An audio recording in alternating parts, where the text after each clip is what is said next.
Captain Yuna Choi stood on the bridge of the Soul's Pride, watching the stars through the viewport.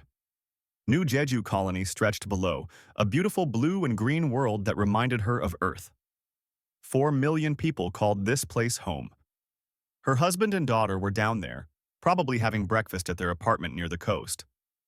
"Captain, we're picking up strange readings," said her sensor officer. "Unknown ships dropping out of faster-than-light travel at the system's edge."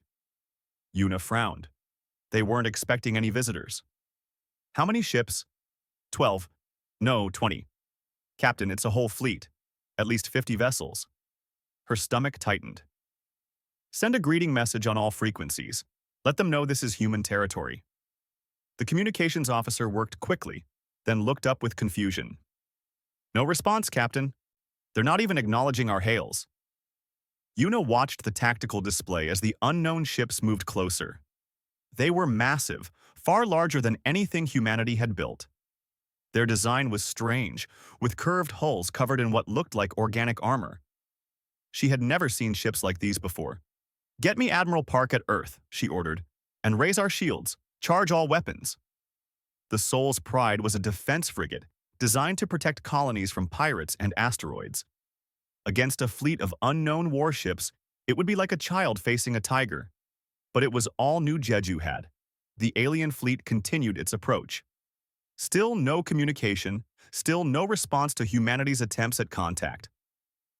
"Captain, they're moving into attack formation," her tactical officer reported.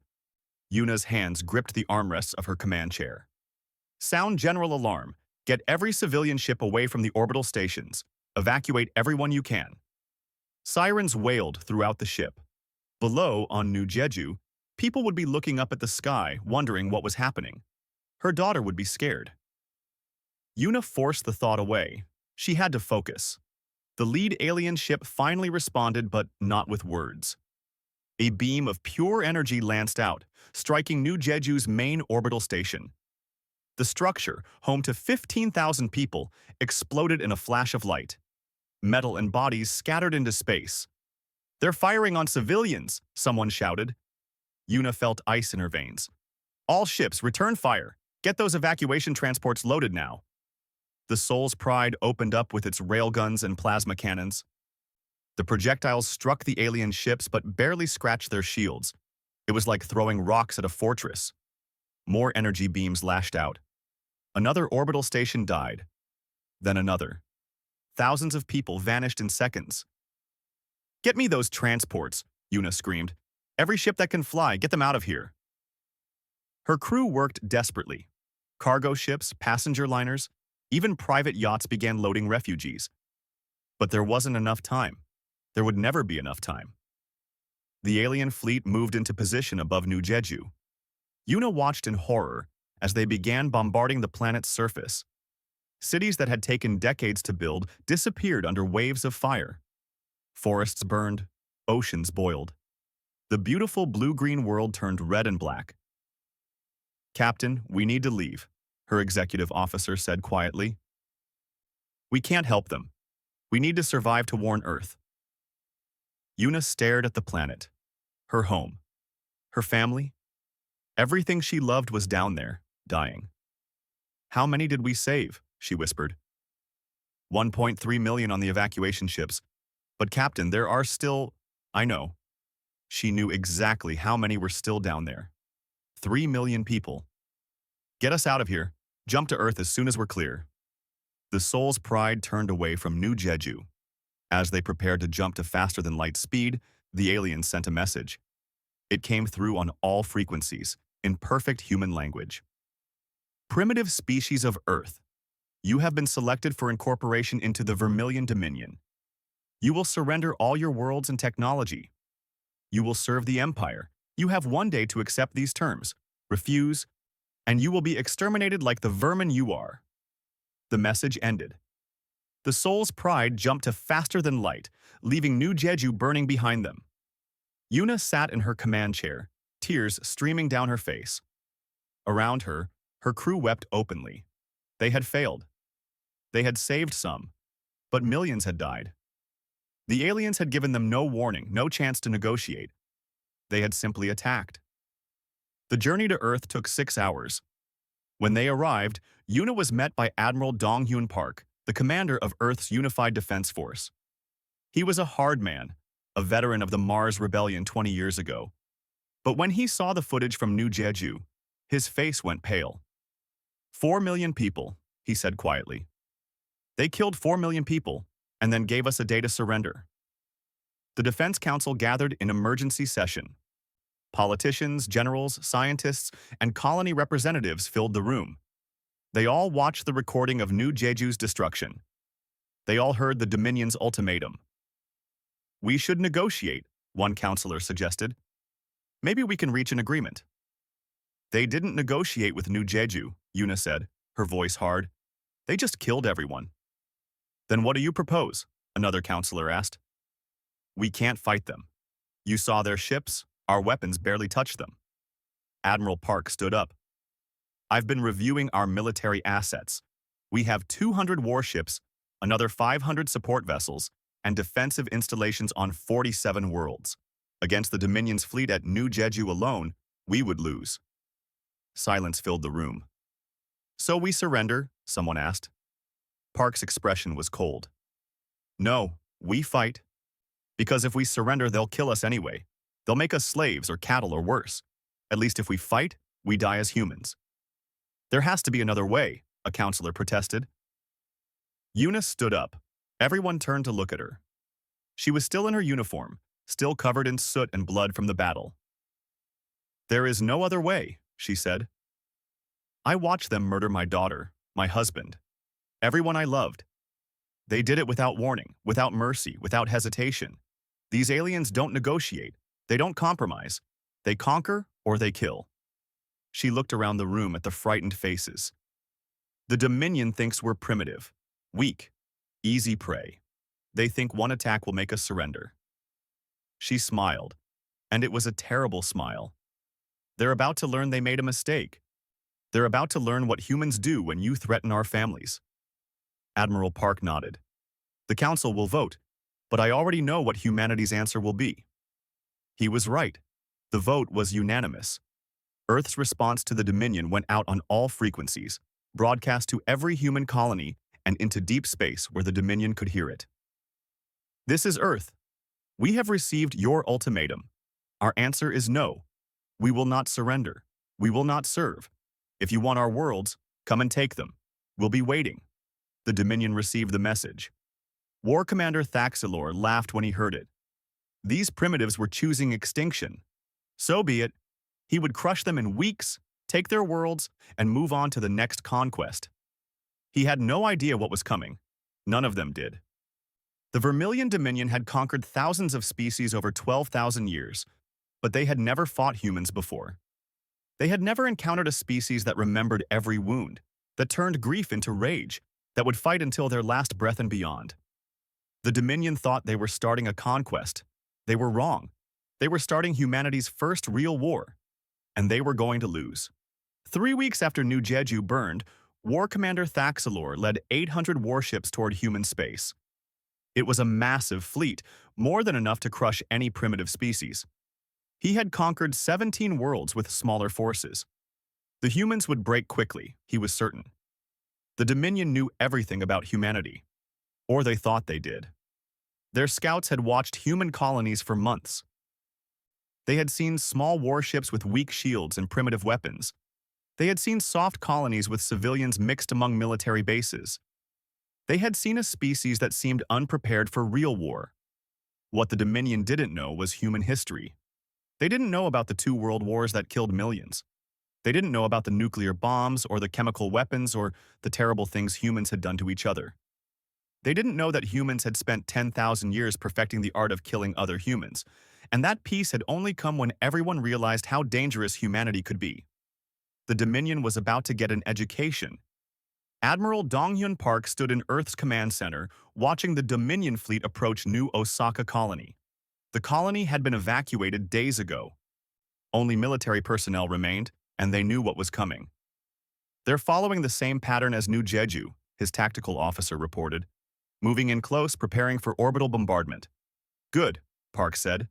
Let them think we're predictable. Are all units in position? Yes, sir. Ghost Squadron is ready. Defense platforms are online. The surprise is ready. Park allowed himself a small smile. The Dominion thought humans were primitive. They were about to learn the difference between primitive and effective. Thaxilor watched New Osaka appear on his screens. A small fleet of human ships waited in orbit. Maybe 50 vessels, all smaller than his battleships. This would be over in an hour. All ships, advance. Destroy the human fleet, then begin bombardment of the planet, he ordered. The Dominion fleet moved forward. Energy shields glowed around each ship, their weapons powered up, ready to annihilate the humans. Then everything went wrong. The first sign was the asteroids, dozens of them, positioned around the planet. They looked natural, just space rocks. But as the Dominion fleet approached, hatches opened in each asteroid. Weapons emerged. Big weapons, and they all fired at once. Kinetic rounds, huge chunks of metal accelerated to incredible speeds, slammed into the Dominion ships. The aliens' energy shields were designed to stop laser beams and plasma bolts. They weren't designed to stop solid projectiles traveling at a significant fraction of light speed. Shields flickered and died. Armor cracked. 3 Dominion battleships exploded before Thaxilor even understood what was happening. "Evasive maneuvers," he screamed. "Where did those weapons come from?" "The asteroids, Commander. They've been turned into weapons platforms." More kinetic rounds fired. The Dominion ships scattered, their formations breaking apart. 5 more ships died, then 10. "Return fire. Destroy those platforms." Energy beams lashed out at the asteroids. But the asteroids weren't just weapons platforms. They were fortresses, hollowed out and reinforced with armor. The Dominion's energy weapons scorched their surfaces but didn't destroy them. And then the human ships attacked. They didn't move like normal ships. They came in fast, using the gravity of New Osaka and its moons to slingshot themselves at impossible speeds. The Dominion's targeting computers couldn't track them. They moved too fast, changed direction too quickly. Captain Yuna Choi led the Ghost Squadron, 12 stealth ships that had been hiding in the planet's shadow. Her ship, the Retribution, screamed toward a Dominion battleship at maximum velocity. "All ships, fire on my mark," she commanded. 3, 2, 1, mark. Railguns fired. Missiles launched. The human weapons were primitive by Dominion standards, but they worked. The battleship's shields were already weakened from the asteroid bombardment. Human weapons punched through, tearing into the hull. "Break and scatter," Yuna ordered. "Don't let them target you." The Ghost Squadron split apart, each ship moving independently. The Dominion tried to track them, but human pilots were doing things that seemed suicidal. They flew through debris fields, used destroyed Dominion ships as cover, and made turns that should have killed everyone aboard. Thaxilor watched his fleet being torn apart. This wasn't supposed to happen. These primitives were supposed to die easily. "Commander, we're detecting thousands of small craft approaching," his sensor officer reported. "What kind of craft?" "Civilian ships, sir. Cargo vessels, mining ships, transport shuttles. They're all heading toward us." Thaxilor relaxed slightly. Civilian ships were no threat. Ignore them. Focus on the military vessels. That was his second mistake of the day. The civilian ships weren't unarmed. Every cargo ship had been fitted with weapons. Every mining ship carried explosives. Every transport shuttle had been turned into a missile. Humanity had weaponized its entire infrastructure. General Minji Kong watched from the command center on New Osaka's surface. She had planned this defense carefully. Every ship, every weapon, every tactic was designed to hurt the Dominion as much as possible. "Activate the mass drivers," she ordered. On the planet's surface, massive electromagnetic cannons came online. They had been built as mining equipment, designed to launch ore into space. Now they launched anything and everything at the Dominion fleet. Chunks of metal, old satellites, even compressed garbage. It didn't matter what it was. At orbital velocities, everything became a weapon. The Dominion fleet was in chaos. Ships collided with each other trying to avoid the storm of projectiles. Their shields were failing under the constant bombardment. Their weapons couldn't hit the fast-moving human ships. Commander Jiho Lim led his stealth ship deep into the Dominion formation. His mission was special. While everyone else distracted the aliens, he had a specific target, the command ship. Beginning attack run, he reported calmly. Weapons hot. His ship, the Silent Wind, was invisible to most sensors. It slipped between Dominion battleships like a ghost. Jiho waited until he was less than a kilometer from Thaxilor's command ship, then fired everything he had. Missiles, railgun rounds, and plasma bolts all hit the command ship's bridge. Shields flickered and failed. Armor cracked. The command ship didn't explode, but it went dark, systems failing across the vessel.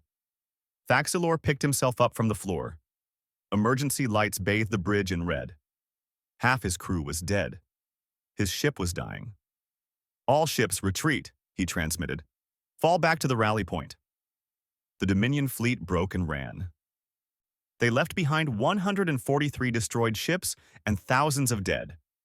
The remaining vessels jumped to faster-than-light speed, desperate to escape. On New Osaka, General Kang watched them go. Her people were cheering, celebrating the victory. But she didn't join them. She was already planning the next battle. Admiral Park received her report an hour later. The victory at New Osaka was complete. Humanity had lost 12 warships and 37 civilian vessels that had been converted to weapons. The Dominion had lost nearly a fifth of their invasion fleet. It's not enough, Park said quietly. They'll be back with more ships. We hurt them, but we didn't stop them. Then we hurt them again, Yuna said. She had returned to Earth for debriefing. And again. And again. Until they learned to fear us. Park looked at the young captain. She had lost everything at New Jeju, but she hadn't broken. She had turned her grief into cold determination. I'm forming a new unit, he said. Ghost Fleet, deep strike capability. Their job will be to take the war to the Dominion's home territory. Are you interested? Yuna didn't hesitate. Yes, sir. Across the galaxy, in the Dominion's capital, the High Council received Thaxilor's report. They read about the disaster at New Osaka. They saw the footage of human ships fighting with reckless creativity. They heard the war commander's warning that humanity was not what they seemed. The council didn't believe it. Thaxilor had failed because he was incompetent, they decided. They would send more ships and a better commander. The humans would be crushed. But one counselor, a leader named Vexara, watched the battle footage carefully. She saw how humans turned civilian equipment into weapons. She saw how they used mathematics and physics as tools of war. She saw their pilots doing impossible maneuvers, their crews fighting when any sane species would have surrendered. Vexara said nothing in the council meeting, but privately, she wondered if the Dominion had made a terrible mistake. These humans didn't fight like any species she had seen before. They fought like they had nothing to lose and everything to prove. The war was just beginning, and the Dominion had no idea what was coming. 4 months into the war, the Dominion controlled no human territory. They had attacked 6 more colonies and lost ships at every battle. Humanity's defense was holding, but barely. Every victory cost lives. Every battle left more human worlds damaged. Admiral Dong-Yun Park knew defense alone wouldn't win the war. The Dominion had thousands of ships and could afford to lose hundreds. Humanity needed to change the game. They needed to attack. Ghost Fleet is ready, Admiral, Captain Yuna Choi reported. She stood in the briefing room with 19 other captains, all volunteers for the most dangerous mission humanity had ever attempted. All ships are equipped with the new stealth systems. We can reach Dominion space undetected. Park looked at the star map. The Dominion's territory stretched across hundreds of systems. Their core worlds had never been attacked in 4,000 years. They had no real defenses because they had never needed them. Your target is Vardash Prime, Park said, highlighting a system deep in Dominion space. It's their main shipbuilding world. Destroy the orbital yards and cripple their production. Show them that nowhere is safe. Commander Jiho Lim studied the tactical data. Intelligence says they have 60 warships defending the system. We have 20 ships. Those aren't good odds, Admiral. No, Park agreed. But we don't need to fight their fleet. We just need to destroy their shipyards and get out. Hit fast, hit hard, and disappear before they know what happened. Yuna understood. This wasn't about territory or a fair fight. This was about sending a message. The hunters were about to become the hunted. Ghost Fleet departed Earth 2 days later. Their ships were different from standard human warships. Engineer Yoonji Nam had redesigned them from the bottom up. They ran cold, with minimal energy emissions. Their hulls were coated with materials that absorbed sensor scans. They could slip past Dominion sensors like shadows. The journey to Vardesh Prime took 3 weeks. Ghost Fleet traveled through empty space, avoiding trade routes and Dominion patrols. They moved in complete silence, all non-essential systems shut down. Yuna spent the journey planning. She studied every piece of intelligence on Vardesh Prime. The planet was beautiful, she noted. Green forests and blue oceans much like Earth. Millions of Dominion civilians lived there, building ships for the Empire's expansion. Part of her wondered if those civilians knew about New Jeju. Did they know their ships had killed 4 million humans? Did they care? She pushed the thought away. The mission wasn't about revenge. It was about survival. Ghost Fleet arrived at Vardesh Prime and immediately went into hiding. They positioned themselves among the asteroid belt on the system's outer edge, their stealth systems making them invisible to Dominion sensors. Scanning the shipyards, Jiho reported from his ship. Confirmed. 60 warships in the system, 20 of them docked for repairs. The orbital yards are massive. They're building 12 battleships simultaneously. Yuna processed the information. 60 warships were too many to fight directly, but 20 were in dock, under repair and vulnerable. The others were scattered across the system on patrol routes. We have a 4-hour window when most of their fleet will be on the far side of the system, she said. That's when we strike. First wave hits the docked ships, second wave hits the construction yards. Third wave provides cover for retreat. Questions? There were none. Everyone knew their role. Colonel Nari Kwan, leading the psychological warfare team, had a different mission. While Ghost Fleet attacked, she would broadcast a message across all Dominion frequencies. Her job was to make sure this attack hurt more than just physically. The attack began exactly on schedule. Ghost Fleet dropped their stealth systems and accelerated toward the orbital yards at maximum speed. For 30 seconds, the Dominion didn't even know they were under attack. Then the missiles started hitting. Human missiles were different from Dominion weapons.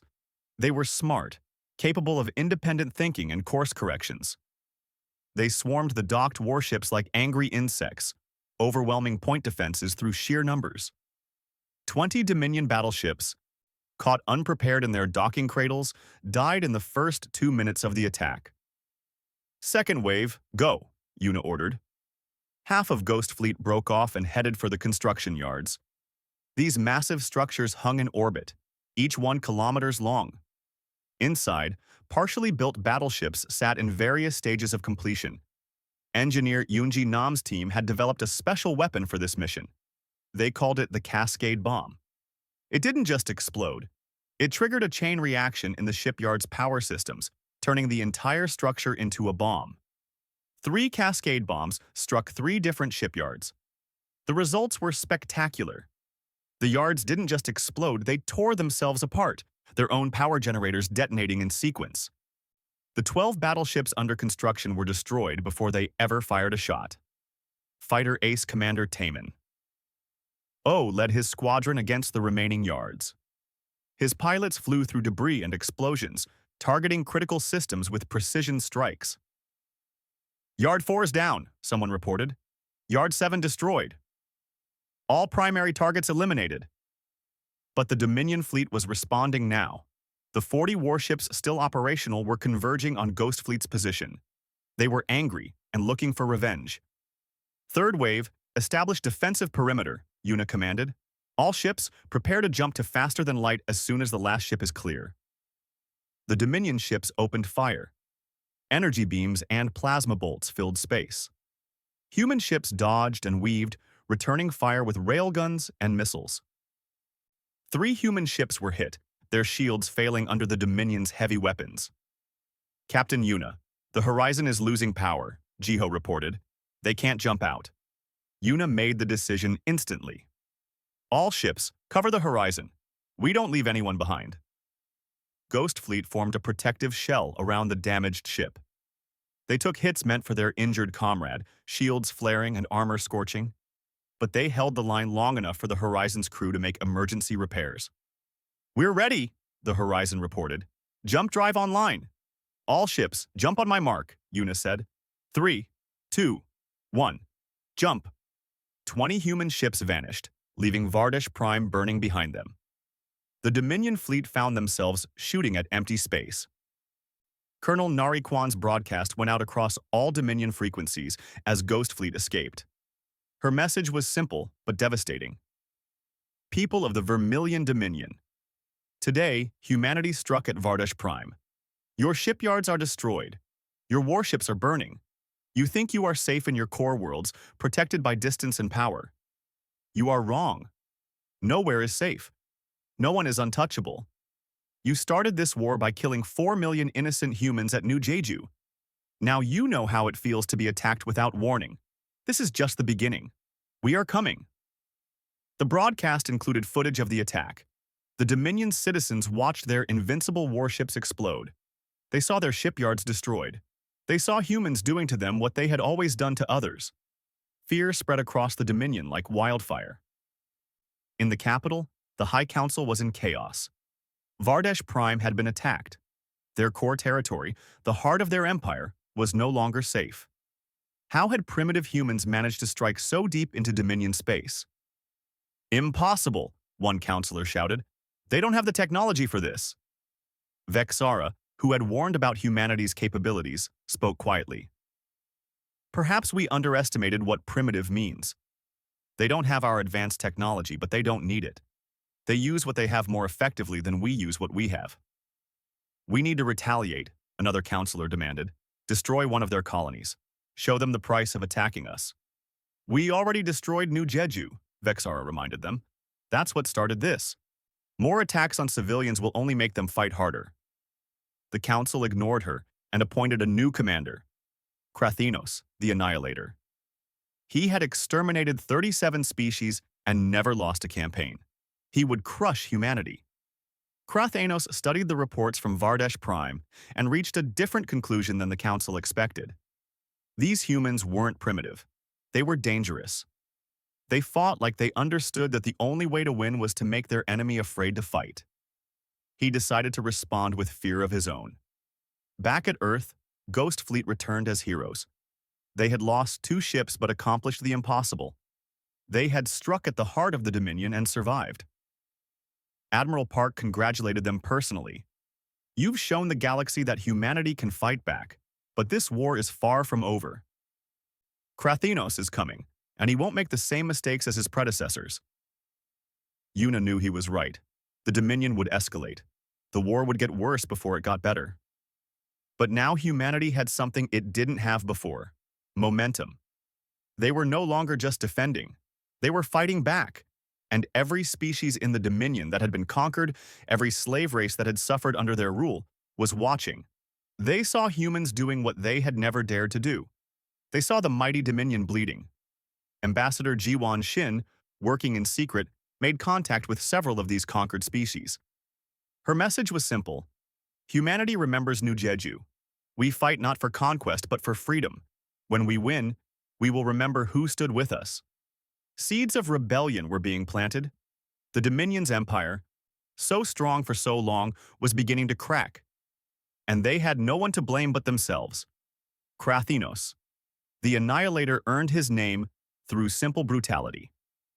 When a species resisted, he didn't just defeat them, he erased them. 37 species had learned this lesson too late. Now it was humanity's turn. 9 months into the war, he struck. Not at military targets, not at defended colonies. He hit the soft targets, the places humans couldn't protect. 6 human colonies died in one terrible week. Small settlements on the frontier, places with minimal defenses, mining colonies, research stations, farming worlds. Krathinos didn't try to capture them. He simply destroyed them from orbit, turning life-bearing worlds into dead rocks. 18 million humans died. Men, women, and children.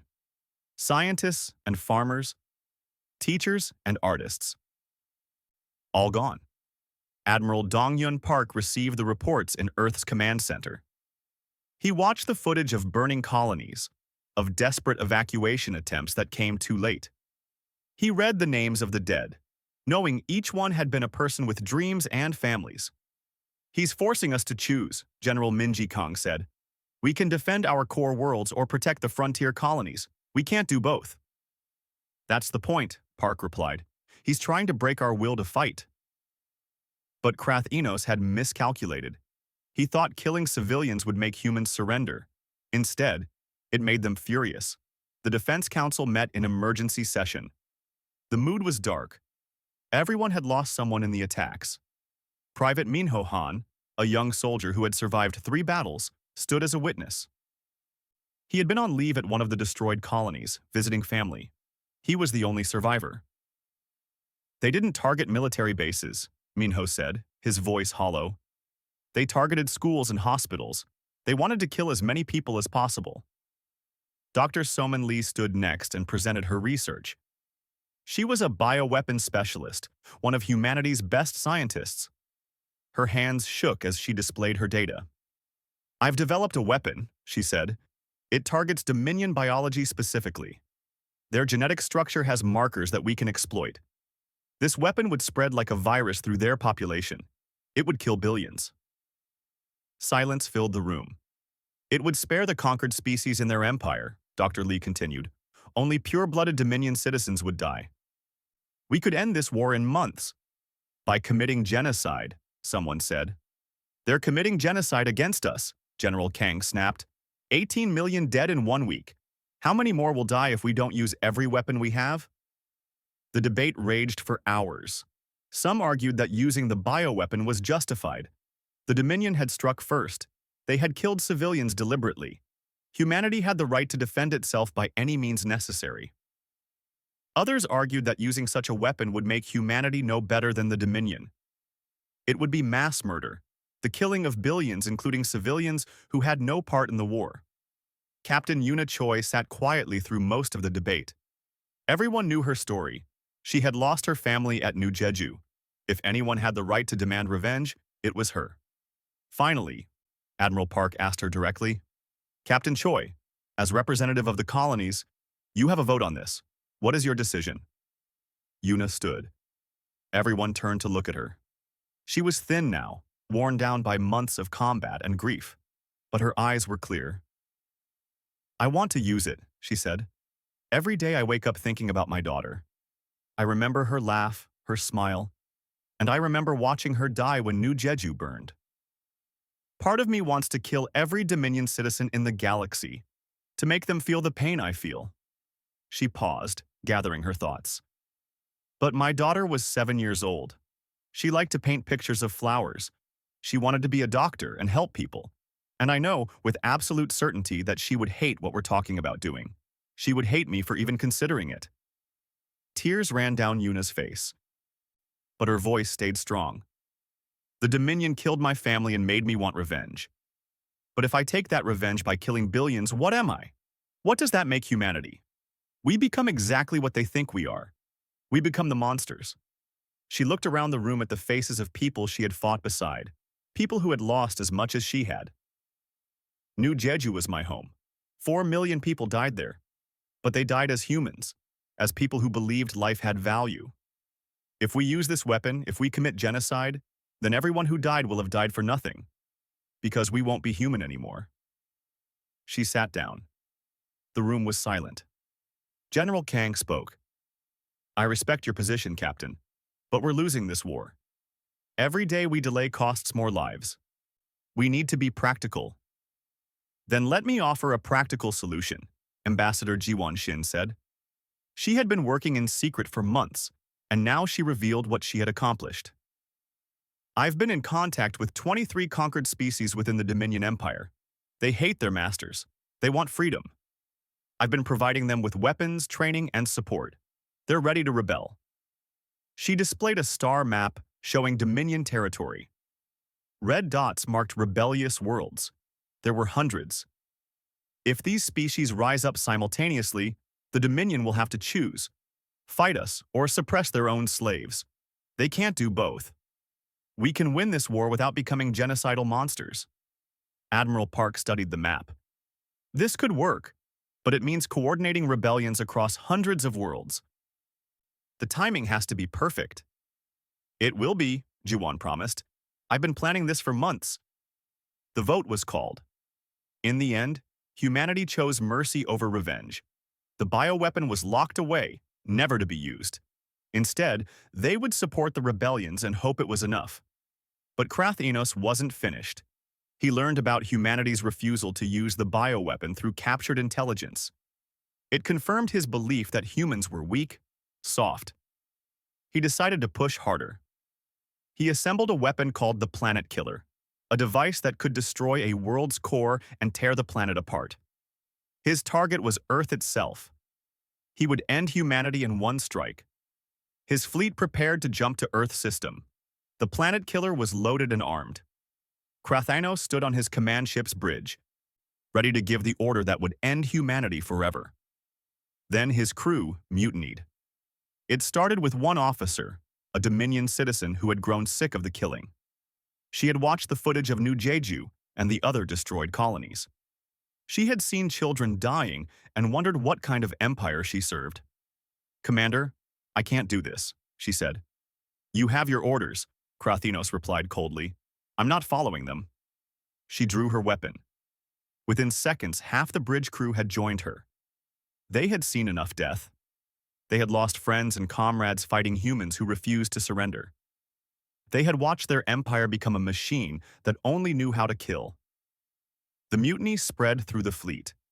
Ship after ship refused to follow Krathenos' orders. When he tried to activate the Planet Killer himself, his own crew stopped him.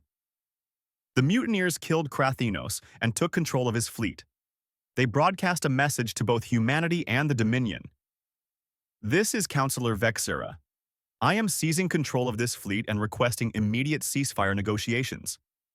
The war is over. The Dominion has lost." On Earth, Admiral Park received the message with disbelief. "Is this a trick?" "I don't think so," Yuna said. She had been studying Vexara's background. "She's been arguing against the war from the beginning. She knows they can't win." Vexara's second message confirmed it. She provided humanity with the Planet Killer weapon as proof of good faith, along with intelligence on Dominion military positions.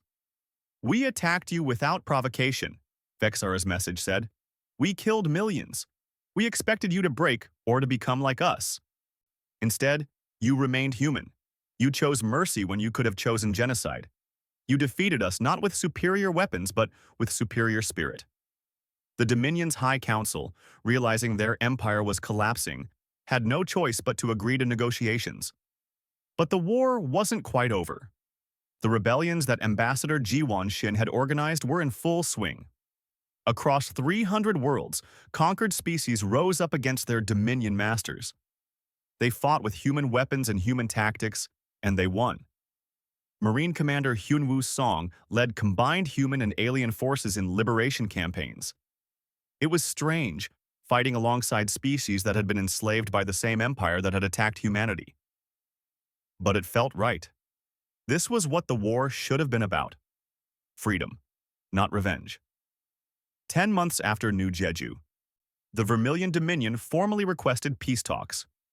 Their empire was broken, their military shattered, their conquered species in open rebellion. Humanity had won. But the victory felt hollow. 18 million humans were dead. Countless others were wounded or traumatized. Entire colonies were destroyed. The cost had been terrible. Captain Yuna Choi stood at a viewport, looking out at Earth. Somewhere down there was a memorial to New Jeju. 4 million names carved in stone. Her family's names were among them. "We won," Admiral Park said, joining her. "Did we?" Yuna asked. "We saved ourselves, but we became something different in the process. We learned how to hate, how to kill efficiently, how to be as ruthless as our enemies." "But we didn't use the bioweapon," Park reminded her. "We chose not to become monsters. Yuna nodded slowly. That's something. Maybe that's enough. 14 months after the destruction of New Jeju, representatives from humanity and the Vermilion Dominion met on a neutral station to discuss peace.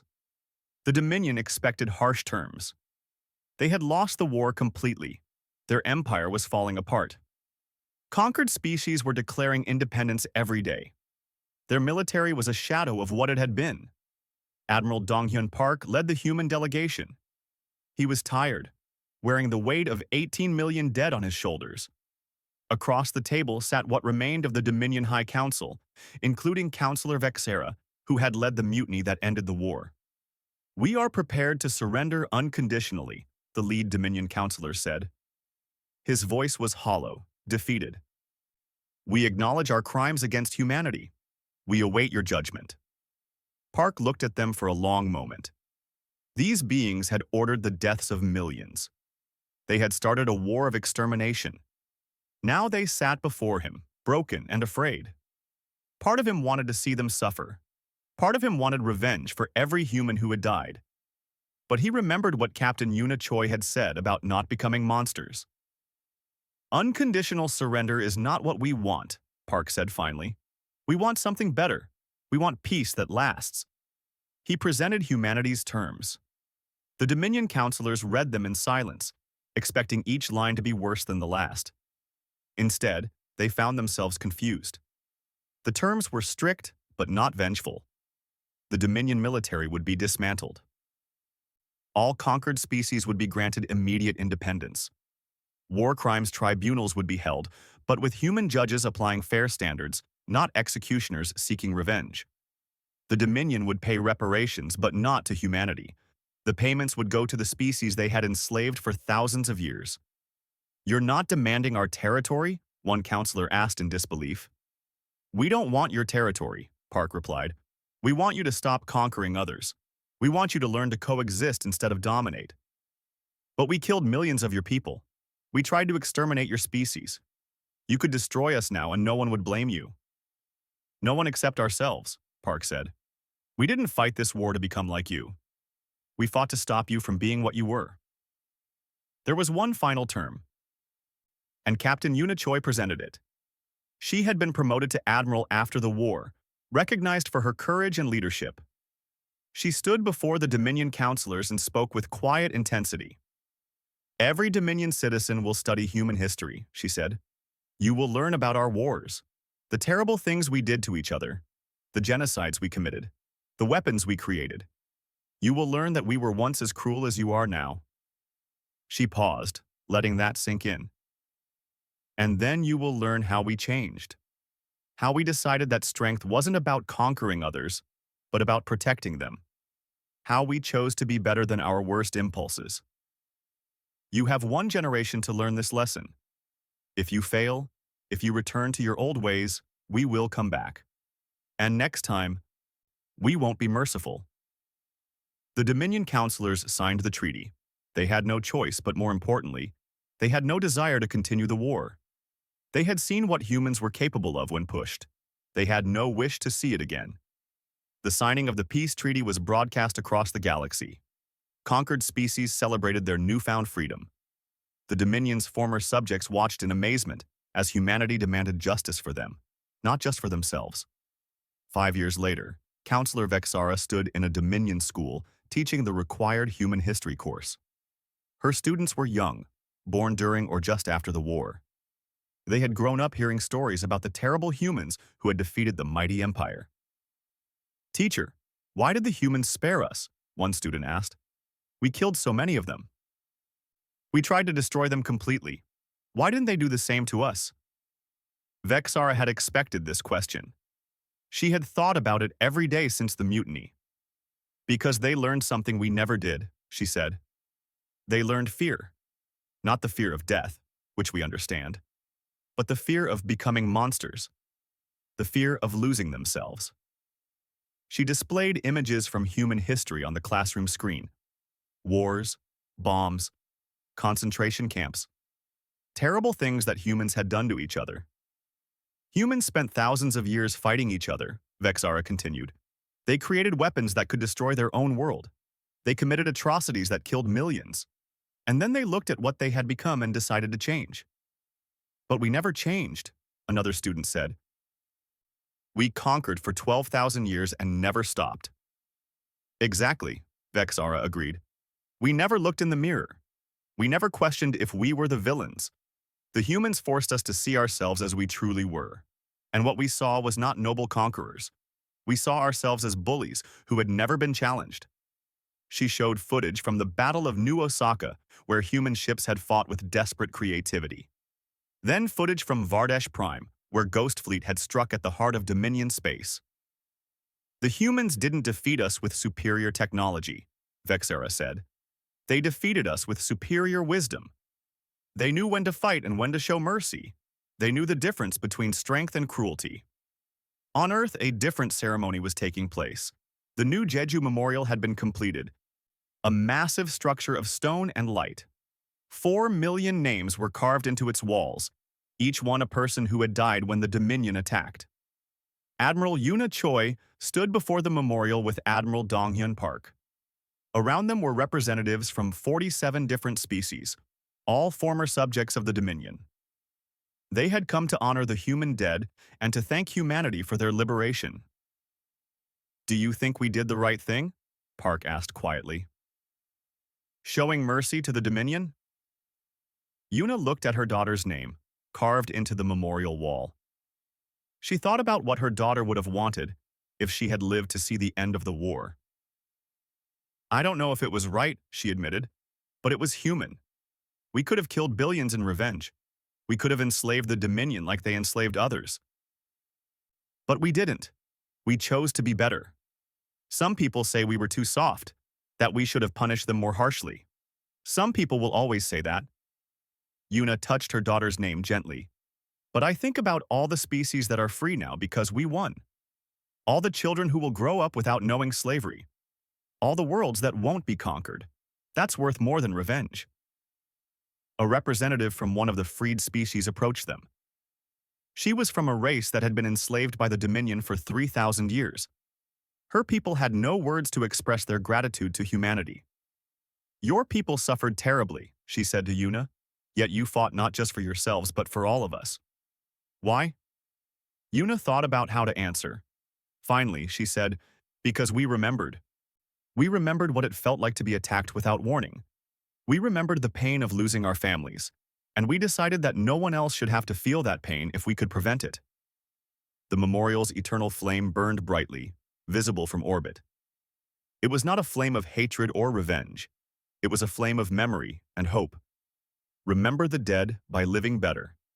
Remember the pain by preventing it in others. In the years that followed, humanity became known across the galaxy not as conquerors, but as protectors. When species faced threats, they called on humanity for help. When disputes arose, they asked for human mediation. The beings who had nearly been exterminated became the galaxy's conscience. The Dominion, meanwhile, slowly rebuilt itself. Under the watchful eyes of humanity and the freed species, they transformed from an empire of conquest to a federation of cooperation. It was a painful process. Many Dominion citizens struggled to accept their new place in the galaxy. But every student who studied human history learned the same lesson. Strength without wisdom leads to destruction. 10 years after the war, a young Dominion citizen named Kex visited Earth as part of a student exchange program.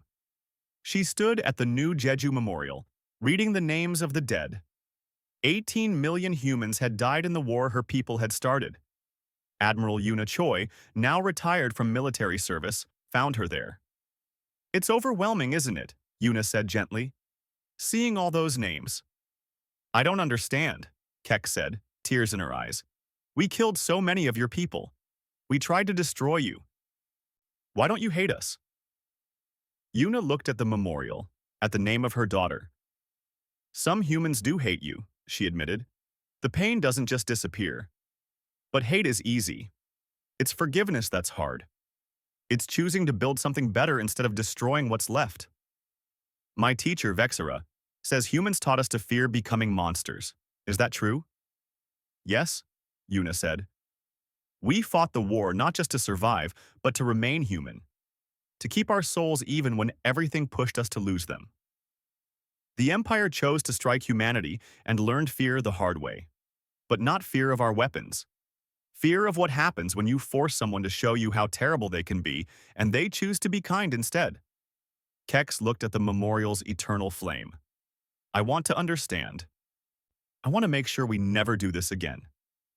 Then you've already learned the most important lesson, Yuna said. The past happened. We can't change it.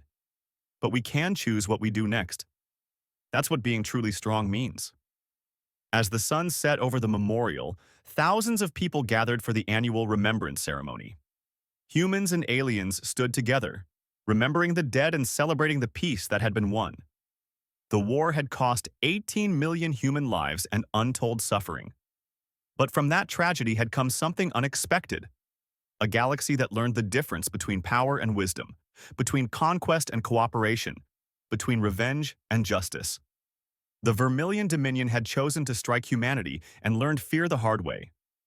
They learned that the most dangerous enemies are not the ones with the biggest weapons, but the ones who remain human even when given every reason to become monsters. And in learning that lesson, the galaxy became something better than it had been before.